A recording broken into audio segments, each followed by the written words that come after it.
Okay, so you know how some musicians, and specifically rappers actually, use similar things in their names. So way back in the day, back in like the 80s, there was this whole trend of people using the term Grandmaster in their names. So there was Grandmaster Caz, Grandmaster Flash, and others.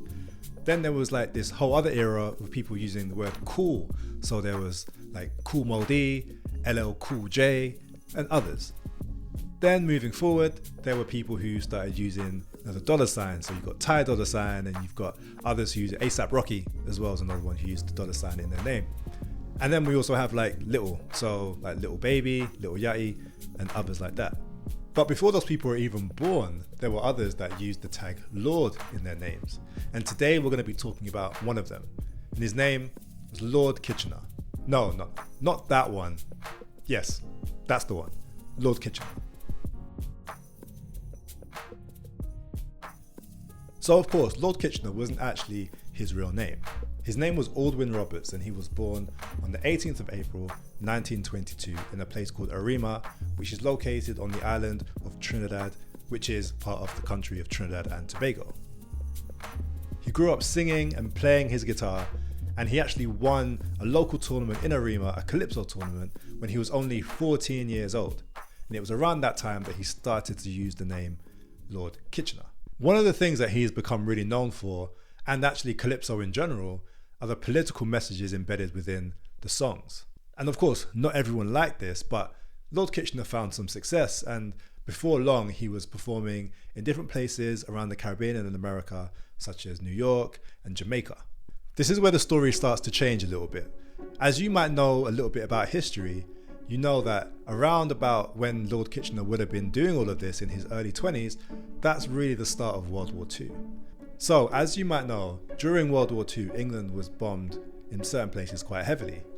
And because of the loss of so many troops and the loss of people, England really needed help to grow the economy and to rebuild the country. And so the British government invited people from the Caribbean to come and help rebuild England. So Lord Kitchener decided, alongside many others, to take a chance to leave their home countries and go to what they would call the mother country, England, to live and to work. And so he boarded a ship called the Empire Windrush, and it docked in Tilbury in Essex on the 21st of June 1948, which many of us now call the start of the Windrush generation. During the journey from Trinidad to England, he decided to write a song called London is the Place for Me, as he was excited about his new journey, his new life that he was going to have in London. He was actually interviewed on the steps of the SS Empire Windrush, and you can see the clip of that interview if you check it out online somewhere. And he sang that song in the interview, London is the Place for Me.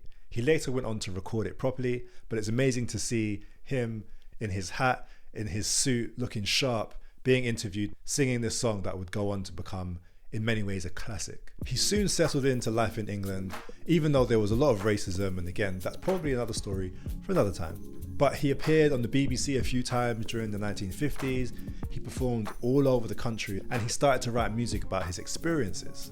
We've already spoken about the song London is the Place for Me, but he also wrote songs that talked about just everyday life, like Underground Train, which talks about his journey on the London Underground. There's also a song called If You're Brown, which talks about racism. There's also another song called The Birth of Ghana, which celebrates Ghanaian independence from the British in 1957. So yes, some of his songs were quite heavy, but others, again, like the London Underground song, were just songs that talked about things that were happening in his life and happening in the country. He wrote songs about cricket matches, and he also wrote another song called Manchester Football Double, which was a song all about the Manchester United and Manchester City derby, in which he names a whole bunch of players that, if you're not fans of those teams, you probably have never heard of before. The cool thing about Lord Kitchener's music, and that's really the spirit of Calypso as well, is that he's a social commentator. He's commenting on what he sees and what he experienced, and it's really cool for us to now have, in some ways, an archive of music. So it's not just books or newspapers, but music that you can listen to that will tell you from his perspective, from a black man's perspective, from Trinidad, what life was like. He didn't stay in England for the whole of his life. Instead, he moved back to Trinidad in 1962 and really established himself as one of the top, if not the top, Calypsonian in Trinidad.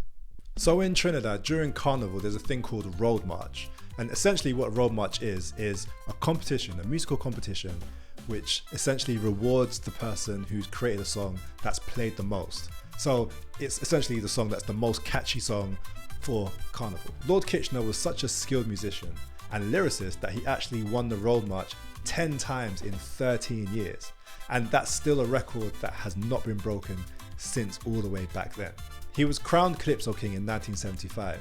And of course, music changes and evolves, and Lord Kitchener evolved with the changes. A new style of music came about called soca music, and Lord Kitchener decided to get into soca music, and he did very well with that too.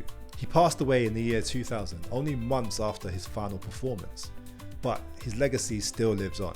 He still holds the record for the most amount of road marches won in Trinidad and Tobago, and he also released over 35 albums in his career as well. In 2011, the public auditorium was officially renamed the Lord Kitchener Auditorium. If you're ever in Trinidad, you can go to the capital city of Port of Spain and visit the auditorium. And you can also see a statue of him in Port of Spain as well. And that just goes to show the influence and the legacy that Lord Kitchener, the king of Calypso music, has left for all of us. I encourage you to check out his music, and also just check out in general Calypso music, because unlike other music, it tells stories, and a lot of the time it's really actually quite funny. There's some really weird little quirk. You just have to listen to it and you'll get it for yourself. If you can visit Trinidad, it's an amazing country, amazing food, trust me. And yeah, see you next time. I heard the beat of a steel band, boys. Can't understand, it was hard to make a distinction between Paul and Bar 20 and John John. Boom bam ba boom boom, boom bam ba boom, boom bam ba boom.